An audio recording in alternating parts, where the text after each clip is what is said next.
Welcome. Today we're undertaking a really thorough exploration of a figure whose name is just synonymous with competitive genius and ultimately a tragic destiny. Ayrton Senna da Silva. His career, it really did transcend sport, turning him into a global cultural phenomenon. It truly did. I mean, Senna wasn't just a Formula One driver. He was this uncompromising force of nature who just captured the imagination of millions. Absolutely. Our sources confirm he secured 3 Formula One world championships in 88, 90, and 91. And this is critical, he held the record for the most pole positions ever recorded at the time of his death. A staggering 65. And that stat is just a pure measure of raw single-lap speed. Exactly. So our objective here is pretty clear. We want to synthesize the key moments of his fiercely competitive journey, to really dissect the defining rivalries that fueled him, and to trace the immense world-changing safety legacy that emerged from that tragic final weekend of his career. It's a story defined by this intense duality. Right. The ruthless precision needed to win contrasted with this profound spirituality and humanity that guided him off the track. So let's begin with the foundations. Senna was born in Sao Paulo, 1960. He was the middle child, and his background was, well, it was rooted in significant wealth. It was. His father, Milton da Silva, was very successful as both a landowner and a factory owner. And this context meant that Senna had opportunities, he had resources available to him that, frankly, many aspiring racers just did not. That wealth certainly provided the infrastructure, but you get the sense the drive was completely intrinsic. Oh, absolutely. The origin story of his racing obsession is wonderfully simple. His very first go-kart was actually assembled by his father, and it used a 1 horsepower engine from a lawnmower. Oh, lawnmower engine. Yeah, it just illustrates this early, almost grassroots connection to mechanical motion, despite the family's means. We should also touch on the shift in his name. Yeah. We know he was born Ayrton Senna da Silva, but professionally he adopted his mother's surname, Senna. And this was more than just a preference, wasn't it? It was a very strategic, practical decision. He was aiming for international recognition. For anyone familiar with Brazil, they'll know that da Silva is the most common surname in the country. Right, it would be like Smith or Jones in the English-speaking world. Precisely. So to truly stand out on a European grid, especially in the junior formulas where names are quickly learned, Senna offered instant, unique branding. It speaks volumes that even that early on, he was thinking globally about his professional identity. Physically, our sources note a really interesting contradiction. He was highly athletic, excelling in things like gymnastics, yet he reportedly had poor motor coordination very early in life. Yeah, even struggling to climb stairs at age 3. If that's true, overcoming that slight physical deficit must have required just immense focus. That's a fascinating psychological point. It really is. It suggests that the legendary precision he developed later, that almost inhuman ability to place a car within millimeters of a wall, wasn't just innate talent. It was a deliberately engineered skill, built through obsessive effort and control. His parents called him Bako, affectionately. They did. And his mechanical affinity showed early. He was driving a Jeep around the family farm by age 7, already mastering clutchless gear changes. And that focus on control led him naturally into competitive karting, which spanned from 1973 to 1980.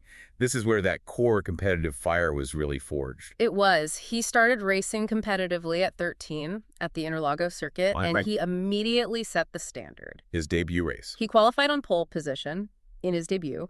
Against drivers who were older, more experienced. The talent was just explosive. So he quickly moved up. Very quickly. He won the South American Kart Championship in 1977 and then finished runner-up twice at the Karting World Championship in 79 and 80. But, the crucial relationship from this period was his rivalry with his DAP teammate, Terry Fullerton. And why do our sources highlight Fullerton specifically? I mean, this is years before he's battling F1 legends. Because Senna himself consistently cited Fullerton as the rival he respected and enjoyed competing against the most. He called it pure racing. Pure racing. In karting, the machinery is relatively standardized. The commercial pressures, the political maneuvering, they're minimal compared to the F1 circus. It was a true, unfiltered battle of talent and instinct, and Senna felt that competitive purity was often lost later in his career. So that early experience really shaped his belief that success should be defined by talent alone. And that's exactly what made him clash with the political structures of Formula One later on. So after his karting success, he makes the mandatory move to Europe for open-wheel racing between 1981 and 83, settling in England. Yes, near Norwich. And he achieved immediate, just total domination. In 1981, his debut season, he swept both the British and the Townsend Thorson Formula Ford 1600 championships. And he just kept winning. Almost unbeatable. By 1982, in British F2000, he won 15 out of 17 races. That kind of conversion rate, translating that raw talent into overwhelming result on foreign soil, made him impossible for the F1 teams to ignore. The definitive test, though, had to be the British Formula 3 Championship in 1983. This was his final proving ground, and it was a truly contentious battle. It was fierce, dramatic, and very public. He was fighting against Martin Brundle, who was driving for Eddie Jordan Racing in a very similar car.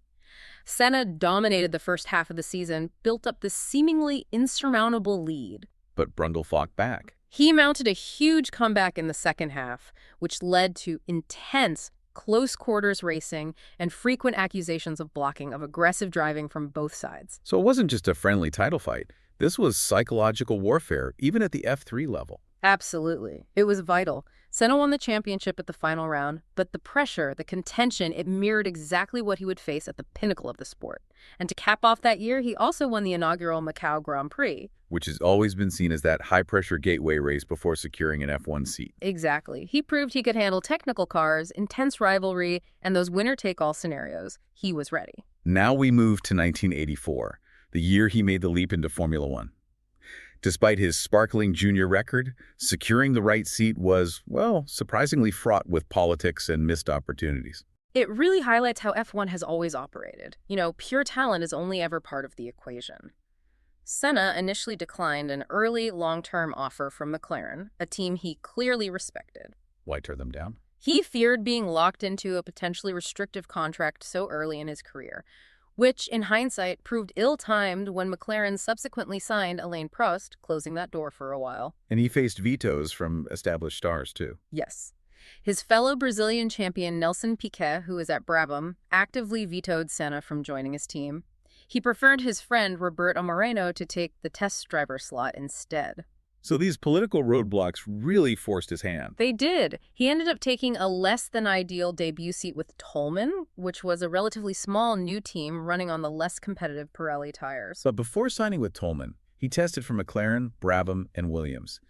And these tests gave the F1 bosses a glimpse of his intense, meticulous nature. The Williams test anecdote is often repeated because it just showcases his preparation. Frank Williams observed that Senna insisted on running the car only after all the regular drivers had finished. Why? To ensure he received a completely fresh, optimized car. He didn't want any excuses related to mechanical compromise. And it paid off. At Donington, he clocked times faster than Keke Rosberg, who was the reigning world champion at the time. An immediate signal of his pace. A huge signal. But the public really took notice during his debut highlight, the 1984 Monaco Grand Prix. This became the definitive demonstration of his wet weather mastery. It was an incredible drive. He qualified 13th, which is a decent position for a Toleman, but then the rain started falling. And he was just unstoppable. He carved through the field, passing greats like Niki Lauda on lap 19 for second place. The sources say he was catching Prost, who was leading in a much superior McLaren, by about 4 seconds per lap. 4 seconds a lap. Before the race was controversially stopped on lap 31, officially due to safety concerns. If the race had continued for just a few more laps, he would have won. That single performance earned him the title Rainmaster instantly. It did, and he'd done it in a less powerful, under-tired car. But maybe the most illustrative story about his hyper-precision came later that year at the Dallas Grand Prix. The story about the moving wall. Let's unpack that, because it tells us so much about his unique feedback system. So his race engineer at the time, Pat Simons, recalls Senna retiring after hitting a wall. Most drivers would just blame poor grip or bad luck, but Senna came back to the pits absolutely convinced that the concrete wall had moved. And Simons was skeptical. Very skeptical. He thought it was just a driver's excuse, but Senna insisted he go check after the race. And what did he find? He found that the wall, which was a temporary concrete block on the street circuit, had been shifted slightly, just a few millimeters from an earlier impact. The leading edge was sticking out right into Senna's racing line. So Senna, driving with such immense precision, had calibrated his line to the millimeter based on his feel of the track. Exactly. And those few millimeters were enough to snag his wheel and end his race. That degree of calibration is almost unbelievable, especially in the pre-telemetry era. So why does that matter in the long run? It matters fundamentally because it explains his reliance on tactile feedback. Senna drove by feel. He used the subtle movements and resistance of the car as his primary input. He was a human sensor, not just a driver. And that ties into 1994. Directly, when he joined Williams in '94, the ban on electronic aids stripped the car of all stability, no traction control, no active suspension, and it destroyed that feedback loop. The unstable car destroyed the very foundation of his driving method. His struggles in 1994 started right there, the loss of precision control. That makes the transition to his time at Lotus from 1985 to 87 even more crucial as he honed that precision with much more powerful machinery. In '85, he joined Lotus and immediately translated potential into victory. He took his first pole and his first win at the Portuguese Grand Prix, which was another rain-affected race, He won by over a minute. lapping everyone up to third place. He later said that it was the best drive of his entire career. And this is where he also started to establish himself as the quickest qualifier in the field. Absolutely. He secured 7 poles that season, primarily thanks to the era of the qualifying engine. Lotus was using the Renault V6 turbo, which in qualifying trim could push out up to 1,000 horsepower. Incredible power. And Senna mastered exploiting this raw, explosive power over a single lap. This ability to extract the absolute maximum speed on a Saturday became his trademark. But success brought conflict. His relationship with his Lotus teammate, Elio De Angelis, quickly deteriorated, and he was involved in some contentious team politics. The competitive intensity was just overriding the team dynamic. Senna's demands for top driver status essentially pushed De Angelis out. More controversially, he actively blocked the signing of Derek Warwick for the 1986 seat. What was his justification for that? He publicly argued that Lotus lacked the resources and infrastructure to adequately support 2 top drivers at the same time, and that having 2 equally competitive drivers would detract from his own title challenge. Which is brutally honest, perhaps to a fault. It is. It's a ruthless display of prioritizing personal competitive advantage over any kind of team harmony. And although he later admitted that decision was bad, it shows the depth of his commitment to eliminating variables that could jeopardize a victory. He was completely focused on maximizing his chances. Despite the friction, 1986 and 87 were marked by incredible speed, especially the 1986 Spanish Grand Prix. Oh, that finish was electric. It's one of the closest in F1 history. Senna edged out Nigel Mansell by a margin of just .014 seconds. And the cars themselves were just monsters. Unbelievable. The Lotus 98T he drove in '86 could produce over 1,300 horsepower in qualifying. These were some of the most powerful and demanding cars ever seen in Formula One. And this is when he started his signature victory ritual. Yes. After winning the Detroit Grand Prix, he began waving the Brazilian flag on his victory lap. This wasn't just a simple celebration. It rapidly became this powerful symbol of national pride and turned him into a national hero back in Brazil. For 1987, Lotus secured a vital engine contract that really set up his future move to McLaren. They switched to the Honda V6 turbo engines, the same units that had just powered Williams to the Constructors' Championship. And Senna, well, he secured a contract guaranteeing him preferential treatment over his new teammate, Satoru Nakajima. Which again just underscores his focus on being the undisputed #1. Always. But that leverage didn't stop the drama. That year also featured a pretty intense physical confrontation with Mansell at Spa. What happened there? After a collision, Mansell, who is notoriously hot-tempered, was just enraged. He physically grabbed Senna by the throat in the pits. Mechanics had to intervene to separate them. And amidst all this high drama, he secured his first win at Monaco. The first of his eventual record, 6 victories there. A record that just speaks to his precision and focus in that high-stakes, tight street circuit environment. The 1988 season changed everything. Senna moved to McLaren to partner Alain Prost, launching what is arguably the most significant and dramatic rivalry in the history of the sport. They were driving the Honda-powered MP44, a car that quickly became legendary. That car was pure perfection. The MP44 is still one of the most statistically dominant F1 cars ever produced. Senna and Prost combined to win 15 of the 16 Grand Prix that year. So the World Championship became a fierce internal battle. Exactly. And Senna ultimately won his first title, but it was incredibly close. And the scoring rules played a key role in that '88 title fight. They did, yes. Prost technically scored more total points over the whole season, but the rules at the time said only the best 11 results counted toward the final standings. This rule just narrowly favored Senna, allowing him to take the championship. But the on-track dominance quickly broke down any professionalism within the team. It did. And the moment the rivalry became outright hostile was at the Portuguese Grand Prix. What happened? This was psychological warfare taking physical form. On the main straight, Prost attempted to pass Senna at nearly 290 kilometers per hour. Senna swerved to block him, forcing Prost dangerously close to the pit wall. And Prost was enraged. Utterly. Prost was a measured, strategic racer, and he deemed the move excessively dangerous and unprofessional. And although Senna did apologize in the team debrief, the relationship was irrevocably damaged. It set the stage for 2 years of championship-deciding collisions. So let's focus on the first of those. At Suzuka in 1989. This was the penultimate race, and Senna had to win to stay in the title fight. The stakes were astronomical. Prost was meticulous in his preparation. He had strategically removed the gurney flap from his car to maximize straight-line speed, which made him difficult to pass, though it compromised his cornering a bit. And Senna had to make a move. He tried a high-risk dive on the inside of the final chicane. Prost turned in, they collided, locked their wheels, and just slid into the escape road. Senna then controversially rejoined the race after a push start from the marshals, cut the chicane, pitted for repairs, and went on to win. Only to be disqualified hours later. He was disqualified for 2 primary reasons. First, for rejoining the track outside the legal limits by cutting the chicane, and second, for receiving outside assistance with the push start. And Senna was furious. Livid. He received a massive fine and a temporary suspension of his racing license.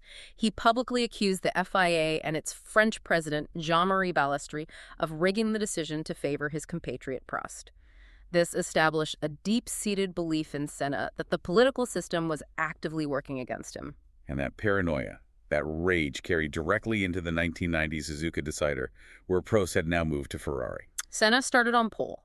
He'd been lobbying officials to have the pole position moved to the clean side of the track, and he believed he had an agreement. When the decision went against him, which he blamed on Balestri's interference, he went into the race with his singular goal. Prost got a better start. He did. Starting second, he pulled ahead into the first corner. Senna did not lift his foot from the accelerator. He kept it planted and intentionally drove into Prost, taking both cars out instantly and winning the championship on the spot. It was an act of deliberate competitive sabotage.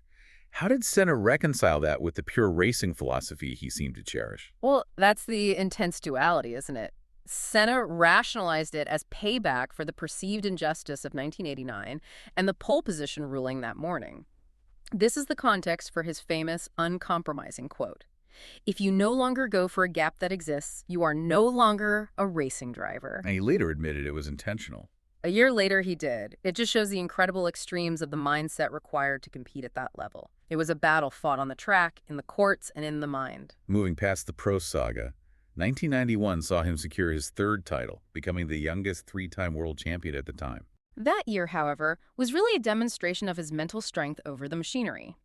Senna publicly voiced concerns about the competitiveness of the new Honda V12 engine, feeling it was less potent than the previous year's V10. So he had to rely on fierce consistency early on. Exactly. To build a crucial points gap before Nigel Mansell's superior Williams car became fully reliable. And the battles with Mansell were legendary, often fought at terrifying speeds. Oh, at the Spanish Grand Prix, we saw one of the most intense wheel-to-wheel duels in F1 history. Senna and Mansell diced down the main straight at over 320 kilometers per hour, mere centimeters apart. Which shows an extraordinary mutual trust, despite their history. It does. Mansell eventually took the win. But later that season, at the British GP, Senna retired on the final lap, and Mansell, after taking the victory, showed incredible sportsmanship by giving Senna a ride back to the pits on his side pod. A truly iconic moment. Now, 1992 marked a major technical shift, making it perhaps the most challenging season for Senna since his debut year. Senna remained at McLaren, and it was primarily out of loyalty to Honda. Their CEO personally requested he stay, even though Williams was the clearly dominant team. Why was Williams so dominant? That year, Williams, led by designer Adrian Newey, fielded the FW14B. It was a car that revolutionized the sport through the implementation of active suspension and traction control, these complex electronic driver aids. McLaren just struggled to match that technological leap. So Senna was suddenly fighting a technical deficit, not just a talent deficit. Precisely. Williams had automated a lot of the difficulty of controlling these high-powered F1 cars, maximizing mechanical grip at all times.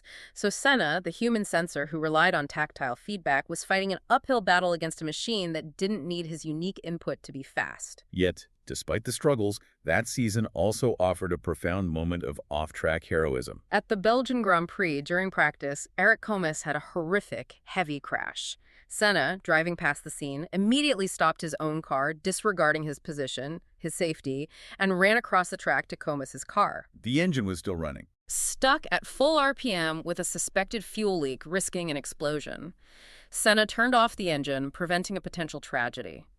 It was a selfless act that underlined his deep concern for his peers, and it contrasted so sharply with his aggressive on-track persona. 1992 also introduced a burgeoning, aggressive rivalry with the young Michael Schumacher. Schumacher was the rising tide, challenging the established order. The tension was instant. Schumacher accused Senna of blocking him aggressively in Brazil. Later, at the French Grand Prix, they collided and Senna retired. And the relationship just deteriorated from there. It did. At a German Grand Prix test session, Senna physically grabbed Schumacher by the collar in the pits, accusing him of dangerous blocking maneuvers on the track. These repeated physical confrontations with Mansell, Schumacher, and later Irvine, they suggest a pattern.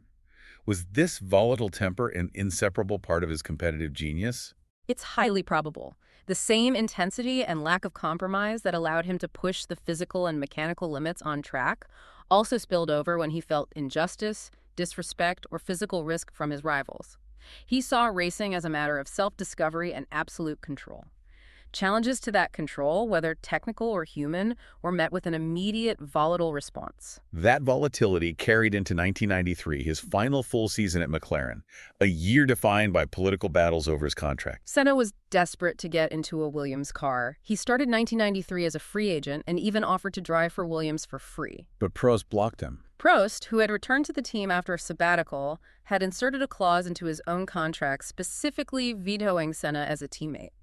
This political move forced Senna to stay at McLaren, where he drove race by race, reportedly earning a staggering $1 million per Grand Prix. And despite driving a car with a significant technical disadvantage, a customer Ford engine, maybe 50 to 80 horsepower down on the Renault-powered Williams, he produced what many consider his greatest ever drive. That would be the 1993 European Grand Prix at Donington Park. It is mandatory viewing for anyone interested in F1 history. The conditions were fast-changing, wet then dry, requiring superhuman instinct. Senna, relying purely on instinct, pulled off the famous lap of the gods. Let's just detail that first lap alone. He started fourth. Immediately, he was overtaken by Schumacher and Wendlinger, dropping to fifth. Then he demonstrated this unparalleled traction control, managed entirely by his right foot while others were just spinning their wheels. By the end of that single opening lap, he had passed Wendlinger, Schumacher, Damon Hill, and most importantly, Prost, to take the lead. He overtook 4 cars in less than 4 miles on a soaking wet track. And the rest of the race was pure mastery over superior machinery. He drove with such calculated aggression that he eventually lapped everyone except for second place. Prost, fighting the weather, set a record for the most pit stops in a Grand Prix that day, which just highlights the pressure Senna could put on even the most strategic driver. His final F1 victory came in Australia, and it provided a surprising, emotional moment of reconciliation with Prost. He took his 41st career victory, but the truly memorable moment was on the podium. Senna spontaneously pulled the retiring Prost onto the top step with him, sharing his victory in a public, conciliatory gesture that signaled the official end of their years-long, intense feud. The season didn't end without one final flare-up of his notorious temper, though. No, that occurred at the Japanese Grand Prix. Senna got into a heated post-race argument with backmarker Eddie Irvine, who he felt had recklessly and dangerously blocked him during the race. The argument escalated, and it culminated in Senna attempting to punch Irvine. He received a 6-month suspended race ban for the incident. The 1994 season was meant to be his coronation. Finally, the move to Williams, replacing Prost, for a reported $20 million salary. He was in the dominant car, but the context of the sport had fundamentally changed. The change was devastating for Williams. The FIA banned all electronic driver aids for 1994 active suspension, traction control, anti-lock brakes. The Williams FW16, designed by Adrian Newey, was fundamentally engineered around those aids. Suddenly, stripping them out made the car inherently unstable, particularly in the rear end. And for Senna, the human sensor, This unstable, unpredictable car was a disaster. It was. He was highly critical of the FW16 from the very first test. He said he had a very negative feeling about it. He publicly voiced this terrible sense of foreboding, predicting, and this is a quote, "It's going to be a season with lots of accidents, and I'll risk saying that we'll be lucky if something really serious doesn't happen." A dark prediction that haunted the opening races. It did. Despite securing pole position at all three opening events, the results were disastrous. He retired from the first two races. He was so suspicious of the dominant performance of Michael Schumacher's Benetton, suspecting they were secretly running banned electronics, that after he retired in the Pacific GP, he actually stood by the first corner of the track to watch the other cars pass, hoping to hear evidence of cheating. He was desperate, frustrated, and already 20 points down on Schumacher before the third race at Imola. And then came the San Marino Grand Prix at Imola, a weekend that quickly descended into a profound crisis. The atmosphere was toxic before Sunday even started. It was. First, Rubens Barrichello had a terrifying major crash during practice. Then, the next day during qualifying, we had the fatal crash of Roland Ratzenberger. Senna was visibly shaken by these events. He was seen carrying an Austrian flag, presumably intending to raise it if he won, in honor of Ratzenberger. He didn't just worry privately, he actively sought change that weekend. That's right. On the morning of the race, he spoke extensively with his old rival, Prost, who was there that weekend. They discussed immediately reforming the Grand Prix Drivers Association, the GPDA, to give drivers an organized voice to lobby for urgent safety improvements. And he confided in Prost? He did. He said, "I'm not optimistic at all about this race." It was a rare moment of vulnerability from a champion who was always, always in control. A few hours later, on lap 7, the fatal accident occurred at the high-speed Tamarella corner. It was a loss that just silenced the entire sporting world. An immense tragedy. His car left the track at high speed and hit the wall. He was airlifted to hospital and later pronounced dead. We have to acknowledge the loss of both Senna and Ratzenberger that weekend. These events expose the desperate need for change in the sports safety culture. The subsequent investigation immediately focused on the Williams FW16, specifically on the steering column. Senna, due to the uncomfortable seating position in that unstable car, had requested the steering wheel be moved. Since there wasn't time to manufacture a new, longer column, the team decided to modify the existing one. They cut and welded different parts together the night before the race to get the desired placement. And the core question of the investigation was whether that hastily executed modification failed before the crash, causing him to lose steering, or if the column broke upon impact. That was the crux of years of legal proceedings. 6 defendants were eventually charged with manslaughter in Italian courts, including senior Williams figures like Patrick Head and Adrian Newey. And what was the final outcome? Well, while initial trials saw widespread acquittals, an appeals court in 2005 ultimately determined that the steering column modification was poorly executed and that its breakage on track was the cause of the accident. But those responsible were not ultimately penalized. That's right. Although the court found the cause, Patrick Head, who was deemed culpable, was protected from prosecution by the statute of limitations just due to the length of the legal process. Newey was ultimately acquitted as he wasn't directly responsible for those specific modifications. The legal findings confirmed a failure in engineering, even if criminal responsibility couldn't be fully applied. The reaction back in Brazil was instantaneous and overwhelming. It just demonstrated his status as a national icon. The government declared 3 days of national mourning. The outpouring of grief was immense. The funeral procession in São Paulo was attended by an estimated 1 million people, making it one of the largest in the city's history. Even internationally. The Tokyo headquarters of Honda, where he was revered despite no longer driving for them, was just overwhelmed with floral tributes. And the sport itself, though reeling, paid tribute immediately. At the very next race in Monaco, the first 2 grid spots were left completely empty and painted with the colors of the Brazilian and Austrian flags in solemn honor of both lost drivers. And that summer, the Brazil national football team dedicated their 1994 World Cup victory to him, holding up that famous banner that read, "Senna, we speed together, the 4th title is ours." The tragedy of Imola catalyzed an immediate, profound, and lasting transformation in motorsport safety. This is arguably his most significant legacy. Without question. The dual tragedies of Ratzenberger and Senna served as the definitive turning point for Formula One. The sport was forced to confront its inherent dangers and enact radical, immediate reforms. These changes were sweeping, significant cuts to engine power, the introduction of stricter helmet standards, and most visibly, radical circuit redesigns. The physical environment of the circuits changed drastically. Yes, the notorious Tamburello corner at Imola, where Senna crashed, was fundamentally altered, transforming that high-speed bend into a much safer chicane.